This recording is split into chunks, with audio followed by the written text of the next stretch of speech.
Hi again guys, and today I wanted to talk about the top worst things about being on crutches. I mean, there's a lot more obviously problems with being on crutches and being disabled in general, but I only thought I'd mention the 10 of them, and yeah, let's see how it goes.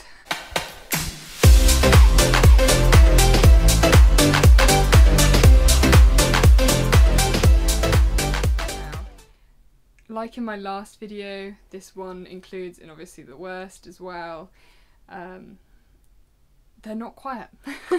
They are not quiet. So back when obviously the cinemas were open and me and my boyfriend would go to the cinema, we'd come back late and obviously everyone in my household would be in bed and we'd have to sneak in, but obviously crutches are not quiet, so you can't sneak anywhere with crutches and everybody knows where you are, and yeah, they're just not quiet. Another one that I find particularly annoying in winter. I mean, here in the UK it's rainy majority of the time, so, but it rains more in winter. If it rains and you go into a shop, or if you go anywhere with smooth floors, it becomes so slippery and it's so dangerous. I mean, I've fallen over once in going into the cinema and it was absolutely horrendous. I ended up having to go into hospital because I thought I'd broken my leg. Reality, it wasn't. It was just the complex regional pain syndrome. But I needed to be sure. I ended up having to take time off work because of it. They can be so dangerous when it's wet, like really slippery. And unfortunately, there's not much anyone can do about that either.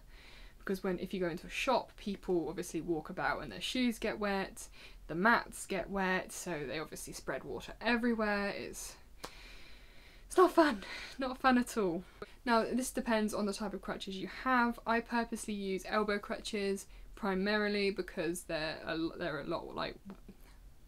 I primarily use elbow crutches because they're lightweight in comparison to other crutches, but they're still relatively heavy, and when you start out, they all feel heavy, but the problem being is the fact that your muscles aren't used to it, so they all feel really hard to walk with.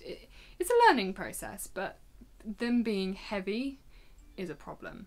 My elbow crutches, they are really heavy and they're a problem because they're so heavy. My shoulders ache, and it's just, again, it's a learning process, so I obviously have to build up the muscles to walk with them. But yeah, it's a lot of work to get used to a new pair of crutches. And this one kind of ties in quite nicely there. It's tiring. It is really tiring, and I have to take breaks on walks because of how tiring it is. And it's a problem, but at the end of the day, having a disability, it's not going to be as easy as able-bodied people can just go out for a walk. With me in particular, it's a constant, right, okay, how long's the walk? How many breaks will I need to have? Will I need to be able to, can I sit down? Will I need to take something with me to be able to help? It's a lot more complicated, and I have 3 conditions, and fatigue unfortunately is a common thing with most of them, and yeah, it's tiring. Now when you first start out with crutches, I don't really get as many issues anymore, but I still get issues. It really hurts your hand. Every muscle in your hand that you didn't even really know you had, it's bruised and it's sore and it's horrible, and you hate using your hands because it hurts. I ended up having to have like massages done on my hands. I had to use like the massagers that you buy, that, you know, cheaply from shops, to anything to make the muscles ease a bit, but it takes forever for your hands to stop being bruised. And obviously because you walk with crutches, you can't just stop walking, you have to go other places, and then they get more bruised, and it's like walking on a constant, oh no, it is walking on a constant bruise. It's not fun. And then your hands become really dry, you blister, I mean, my hands are quite rough now because obviously being on them for nearly 2 years, you do get used to it. But even then, I still use, obviously, the padding. I have to create my own padding for them, which is a lot easier than buying one online because they're quite expensive online, and, well, I found a way of doing it cheaper, so why not? But yeah, it really, really messes up your hands. And I kind of covered it before, but you constantly get blisters on your hands. That's another point. I kind of included the two together, but blisters and rashes and dead skin peeling is horrible. I mean, you have to constantly moisturize your hands to keep them soft, otherwise then your skin cracks, it becomes a problem. I mean, my skin there is quite dry, so I have to use some moisturiser on it later, but it's not fun. And another point into that with hands, I mean, I might as well throw these 2 points together, including another point, because hands in general, so it kind of covers 2 points. But you can't really have nice hands. It's as simple as that. You just can't have nice hands. You can't have, I mean, you can get your nails done, but nobody's going to see them.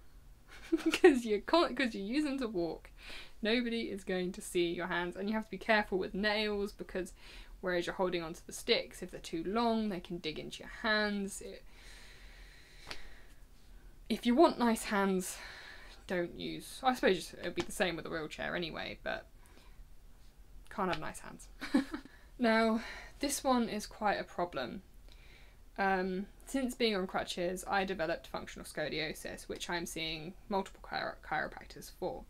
Now, functional scoliosis, what my chiropractor has explained to me, I'm not a doctor, so please do comment below if I get anything wrong, but basically it's where I wasn't born with scoliosis, whereas some people are.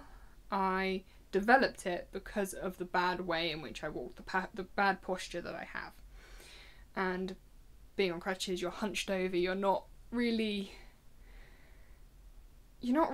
walking properly. You can't have good posture and use crutches because it's just not, you just can't walk with good posture being that you're hunched over because of the crutches.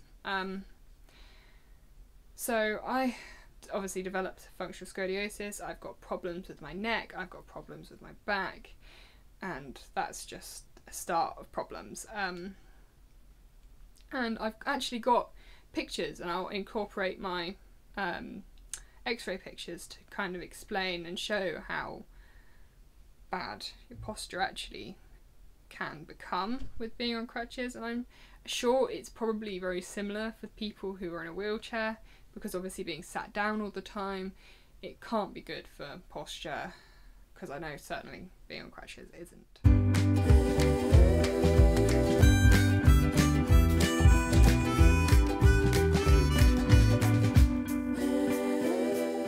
Now, another one which is very obvious is that you can't do most terrains. So I can do a lot of forest walks if they're not wet. The minute any mud is there, I struggle. And that's kind of a given, really. Because mud and sticks, my sticks will either sink, and then trying to get them out without losing the foot, which has happened before. It's so annoying. Having to dig around for the foot, and then obviously your hands get dirty and wet and cold. It's not fun.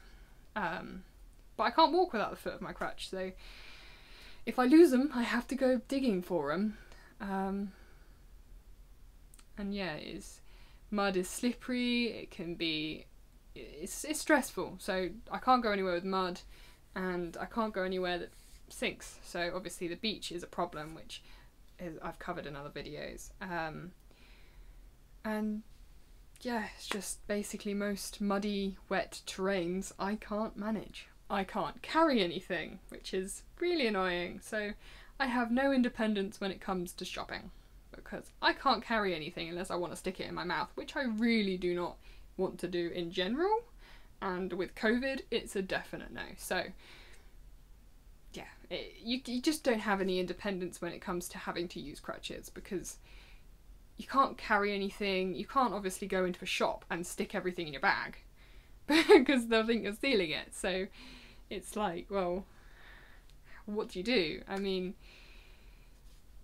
I just don't go out without somebody to be able to carry things in which I need anyway. And obviously being disabled, shops are very understanding with that, so they allow me and a carer to go in, whereas they wouldn't allow 2 people into a shop normally. They would only allow 1 person of a household.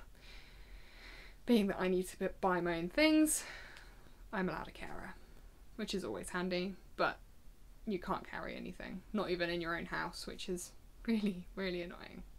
Now, I think I covered this before, constantly worrying about my crutches feet. So, we've recently done up our house and Mum is constantly obsessed about her new expensive wood floors. So, having crutches feet,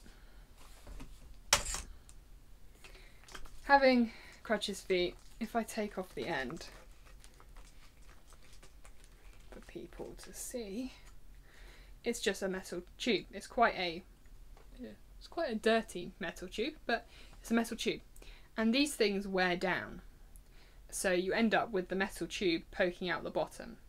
And this has happened to me many times when I haven't been paying attention.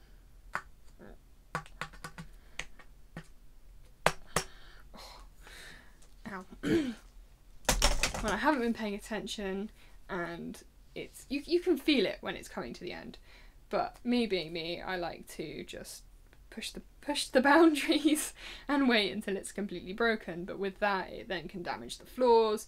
I can't walk properly if the metal is grinding on the floor. It's having to constantly worry about them. And then on a walk, if I get stuck in the mud, I have to worry that they're not going to come out with my crutches, because they get stuck, and they do come off as I just demonstrated.